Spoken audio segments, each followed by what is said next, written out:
Sarah Martinez smoothed down her simple blue dress as she walked into the Grand Plaza Hotel, her heart beating with anticipation. Today was her daughter Emma's wedding day, and despite everything, she couldn't help but smile. The lobby gleamed with marble and crystal, exactly the kind of venue her future son-in-law's family would choose. "Mom." Emma's voice rang out across the lobby. Sarah turned to see her daughter, still in her regular clothes, hurrying toward her. "You made it." But there was something tight about Emma's smile, a tension in her shoulders that Sarah recognized all too well. "Of course I made it, sweetheart. I wouldn't miss your big day." Sarah reached out to hug her daughter, but Emma took a small step back, her eyes darting around the lobby. "Mom, I need to tell you something," Emma began, wringing her hands. "James's family, they've made some changes to the seating arrangements." Sarah's stomach tightened. She'd been expecting something like this ever since James's mother, Patricia Thompson, had taken over the wedding planning. "What kind of changes?" "They've moved you to the back table," Emma said quickly, the words tumbling out. "Near the kitchen entrance. Patricia says it's because of the photographer's setup, but..." She trailed off, unable to meet her mother's eyes. Before Sarah could respond, a sharp voice cut through their conversation. "Emma, what are you doing down here? We need you in the bridal suite immediately." Patricia Thompson strode across the lobby, her designer heels clicking against the marble floor. Her eyes swept over Sarah with barely concealed disdain. "Oh, you're here." Sarah straightened her spine. "Hello, Patricia. The hotel looks lovely." Patricia's lips curved into a cold smile. "Yes, well, we wanted everything to be perfect for James and Emma." Speaking of which, she turned to Emma. "Darling, your hair appointment was scheduled for 10 minutes ago. You don't want to keep everyone waiting." Emma hesitated, looking between her mother and future mother-in-law. "Mom, I'm sorry about..." "Go on," Sarah said gently. "It's your day. Don't worry about me." As Emma hurried away, Patricia's facade dropped. "Listen," she said, her voice low and cutting. "I know Emma insisted on having you here, but let's be clear, you don't fit in with our crowd. The Thompsons have a certain reputation to maintain." Sarah kept her voice steady. "I'm here for my daughter." "Yes, and you can support her from the back of the room. We don't need your modest circumstances ruining the wedding photos. I'm sure you understand." Patricia's smile was sharp as glass. "Oh, and we've arranged for the staff meals to be served at your table." It seemed appropriate. With that, Patricia turned and walked away, leaving Sarah standing alone in the vast lobby. For a moment, she allowed herself to feel the full weight of the humiliation. She thought about the extra shifts she'd picked up at the hospital, working as a nurse to help pay for Emma's education. About the nights she'd spent helping Emma study for her medical school entrance exams, proud beyond words when she'd been accepted. Now her daughter was marrying into the Thompson family, owners of the largest hospital network in the state, and suddenly Sarah's decades of hard work meant nothing. She found her way to the ballroom, where the wedding would take place in a few hours. The space was stunning. Crystal chandeliers caught the light, fresh flowers adorned every table, and a string quartet was setting up in the corner. But as she walked toward the back of the room, she saw it, her table, partially hidden behind a large pillar right next to the swinging kitchen doors. "Mrs. Martinez?" A young woman in hotel staff uniform approached her. "I'm Jenny from Event Services. We were told you'd be seated here." Sarah nodded, noticing the sympathy in Jenny's eyes. "That's right. The thing is," Jenny lowered her voice, glancing around, "I wanted to let you know, while the staff here, we all know who you are. My sister was at County General last year when you worked that terrible 30-hour shift during the crisis. You saved her life." Sarah blinked in surprise. She remembered that night. A massive pileup on the highway had overwhelmed the hospital. She'd stayed long past her shift, working until she could barely stand. Jenny continued, "We think it's wrong how they're treating you, and we wanted you to know, if you need anything, just ask. The whole staff is on your side." For a moment, Sarah stood there, processing Jenny's words. Then she remembered something that could change everything. She reached into her purse and pulled out her phone. "Actually," she said, a small smile playing at her lips, "there is something you could help me with. But first, I need to make a call." As she dialed a familiar number, Sarah watched the Thompson family sweeping through the ballroom, directing staff and making demands. Patricia was at the center of it all, gesturing dramatically about some perceived flaw in the table settings. "Hello, Marcus. It's Sarah Martinez. Remember that favor you owe me? I think it's time to cash it in." The next 2 hours passed in a blur of activity. Sarah watched from her corner as the ballroom filled with guests, all dressed in designer clothes and dripping with jewelry. She couldn't help but notice how the Thompson family greeted each arrival with elaborate embraces and air kisses, at least until they spotted her. "Is that her?" She overheard one woman whisper to Patricia, "The mother who works as a nurse." Patricia's response was just loud enough to carry. "Yes, unfortunately. But don't worry, we've managed to keep her out of sight. Can't have anything spoiling James's big day." Sarah checked her watch. Any minute now. The first sign that something was wrong came when Jenny and 3 other servers suddenly removed their uniforms, revealing street clothes underneath. They walked straight through the middle of the ballroom and toward the exit. "Where are you going?" Patricia called out, her voice sharp. "We haven't even served the appetizers." Jenny turned, her head held high. "We quit." Before Patricia could respond, more staff members began following suit. The bartenders packed up their tools. The valet parking attendants walked off their posts. Even the wedding coordinator closed her laptop and headed for the door. "What is the meaning of this?" Patricia's face had turned an interesting shade of red. "You can't just leave. We have a contract." "Actually," a deep voice said from the doorway, "they can." Marcus Chen, CEO of the hotel chain, walked into the ballroom. His presence commanded immediate attention, and Sarah had to suppress a smile as she watched Patricia's expression shift from anger to confusion to desperate charm. "Mr. Chen." Patricia hurried forward. "There must be some mistake. We booked this venue months ago, and now your staff is following my direct orders." Marcus finished for her. He turned to address the crowded room. "Ladies and gentlemen, I apologize, but the Grand Plaza will not be able to host this event today. All staff have been instructed to cease operations immediately." The ballroom erupted in chaos. Guests began murmuring. James's father was shouting about lawyers, and Emma, poor Emma, looked like she might faint. "Mom," Emma made her way through the crowd to Sarah's side. "What's happening?" Before Sarah could answer, Marcus spotted her and smiled warmly. "Sarah, there you are." Patricia's head whipped around so fast Sarah worried she might hurt herself. You know each other." "Know each other?" Marcus laughed. "Sarah Martinez saved my daughter's life last year. Spotted a rare condition that every other doctor had missed. Stayed with her through the night, monitoring her personally." He turned to Sarah. "I told you then. Anything you need, anytime. I meant it." The pieces were starting to fall into place for the guests. Sarah could see the dawning horror on Patricia's face as she realized her mistake. "But more than that," Marcus continued, his voice carrying across the now silent room. "Sarah Martinez sits on the board of directors for our hospital group's charitable foundation. She's been instrumental in directing millions in funding to underprivileged communities. When she called to tell me how she was being treated at her own daughter's wedding," he shook his head. "Well, let's just say the Grand Plaza doesn't associate with that kind of behavior." Emma stared at her mother, tears in her eyes. "Mom, I had no idea. Why didn't you ever say anything?" Sarah squeezed her daughter's hand. "Because I wanted you to make your own way, sweetheart. I never wanted my connections to influence your choices." She paused, looking around the room. "But I also won't let anyone treat us like we're beneath them." "This is ridiculous." Patricia's voice was shrill. "You can't just shut down our wedding.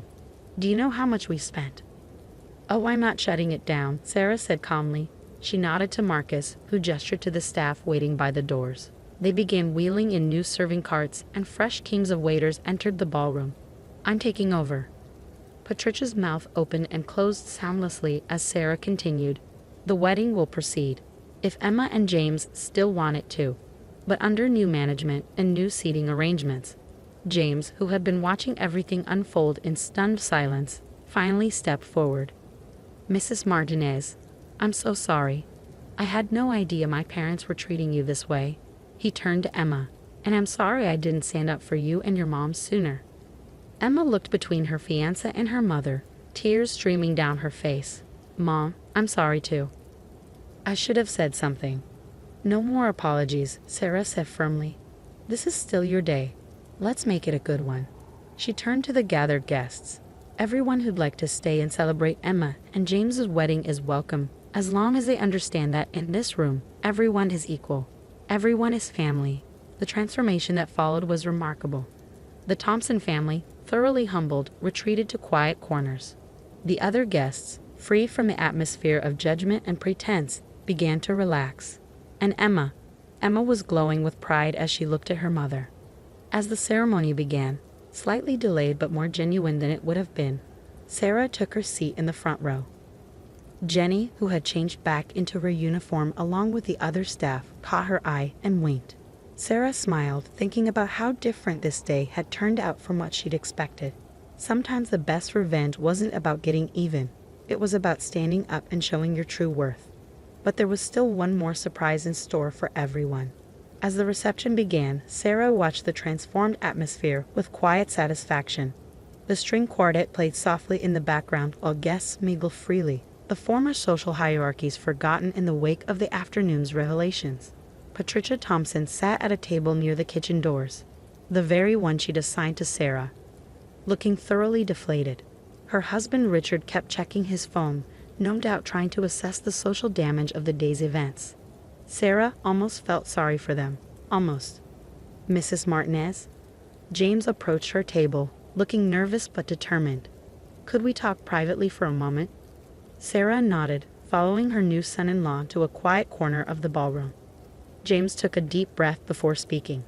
"I want you to know," he began, "that I've made some decisions. I'm stepping away from my family's hospital administration position." Sarah's eyebrows rose in surprise. "James, that's not necessary." "It is," he insisted. "I've been thinking about this for a while, actually. I went into healthcare administration because it was expected, but," he straightened his shoulders, "I want to go to medical school, like Emma. I want to help people directly, the way you do." A warm smile spread across Sarah's face. "Emma never told me that." "I never told her," James admitted. "I was afraid of disappointing my parents, but after seeing you today, how you handled everything with such grace and strength, I realized I've been living my life trying to please the wrong people." Before Sarah could respond, Marcus Chen appeared at her elbow. "Sarah, there's someone here who'd like to speak with you." He gestured toward the ballroom entrance, where an elegant older woman stood waiting. Sarah's heart skipped a beat as she recognized Dr. Catherine Reynolds, the current health commissioner for the state. "Sarah Martinez," Dr. Reynolds said warmly, approaching their group. "I'm so glad I could make it, even if I am fashionably late." Patricia and Richard Thompson, who had been watching from their table, practically tripped over themselves rushing over. "Commissioner Reynolds," Patricia gushed. "What an unexpected honor." "Save it, Patricia," the commissioner cut her off coolly. "I'm here to speak with Sarah." She turned back to Sarah with a smile. "The board meeting is next week, and I wanted to discuss this in person. We've reviewed your proposal for the new community health initiative, and we're not just approving it, we're doubling the funding." The Thompsons' jaws dropped in perfect synchronization. "But more than that," Dr. Reynolds continued, "I'm retiring next year, and the governor has been asking for recommendations for my replacement." She gave Sarah a meaningful look. "I'd like to put your name forward, if you're interested." The ballroom had gone quiet again, everyone straining to hear the conversation. Sarah felt Emma's hand slip into hers. She hadn't even noticed her daughter approaching. "Mom," Emma whispered, "you never told me about any of this." Sarah squeezed her daughter's hand. "I've always believed that our work should speak for itself. All those nights I was just working extra shifts. I was also building relationships, creating programs, finding ways to help more people. I never needed the recognition. I just wanted to make a difference. And that," Dr. Reynolds said firmly, "is exactly why you're perfect for the position." Patricia Thompson looked like she might faint. But she's just a nurse." "Just a nurse?" Dr. Reynolds raised an eyebrow. "Mrs. Thompson, just a nurse Sarah Martinez has done more for healthcare in this state than your entire family's hospital network. While you were planning galas and worrying about social status, she was actually saving lives and changing the system from within." James stepped forward. "Commissioner Reynolds, I'd actually love to hear more about the Community Health Initiative. I'm planning to apply to medical school, and medical school." Patricia interrupted, her voice shrill. but you're supposed to take over the family business." "No, Mother," James said firmly. "I'm going to make my own way, just like Emma did, just like Mrs. Martinez taught her to do." The reception continued into the evening, but with a distinctly different tone than anyone had expected. The Thompsons retreated to their table, their social cards thoroughly played. Meanwhile, Sarah found herself surrounded by guests eager to discuss her work and vision for the future of healthcare in their state. As she watched Emma and James share their first dance, Sarah reflected on how differently this day had turned out from what she feared. She hadn't set out to humiliate the Thompsons or prove her worth. She'd simply refused to be diminished by their prejudice. Jenny appeared at her side with a glass of champagne. "You know," the young server said with a grin, "when my sister told me about the nurse who saved her life, she said you were some kind of angel. I think you might actually be a ninja." Sarah laughed, accepting the champagne. Sometimes the best revenge isn't about getting even. It's about standing tall and letting your actions speak for themselves. Later that night, as the reception was winding down, Emma found her mother alone on the hotel's terrace, looking out at the city lights. "Mom?" Emma's voice was soft. "I'm so sorry about everything. Not just today, but I've been pulling away from you, trying to fit into James's world. I forgot who I am, who you taught me to be."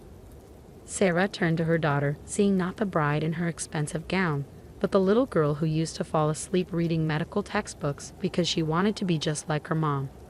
"You never have to apologize for trying to find your way," Sarah said, pulling her daughter into a hug. "But remember, your value isn't in who you marry or what family you join. It's in what you do, how you treat people, and the difference you make in the world." Emma wiped away a tear, careful of her makeup. "I know that now, more than ever."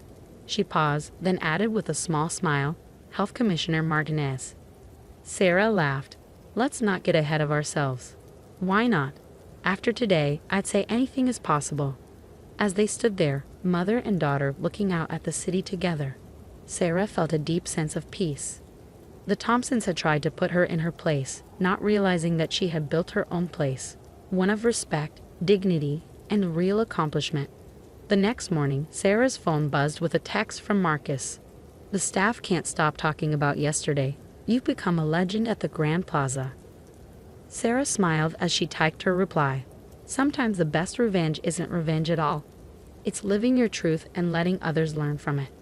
As she set her phone down, Sarah thought about all the paths that had led to this moment. Years of hard work, quiet dedication, and unwavering integrity had built a foundation that no amount of social snobbery could shake.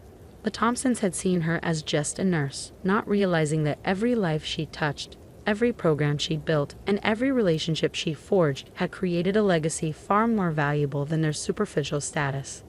In the end, she hadn't needed to destroy them. She'd simply needed to stand in her own light and let the truth illuminate everything else. And as she prepared for another day at the hospital, commissioner's nomination or not, she still had patients who needed her. Sarah Martinez smiled, knowing that sometimes the greatest victory isn't in proving others wrong, but in proving yourself right.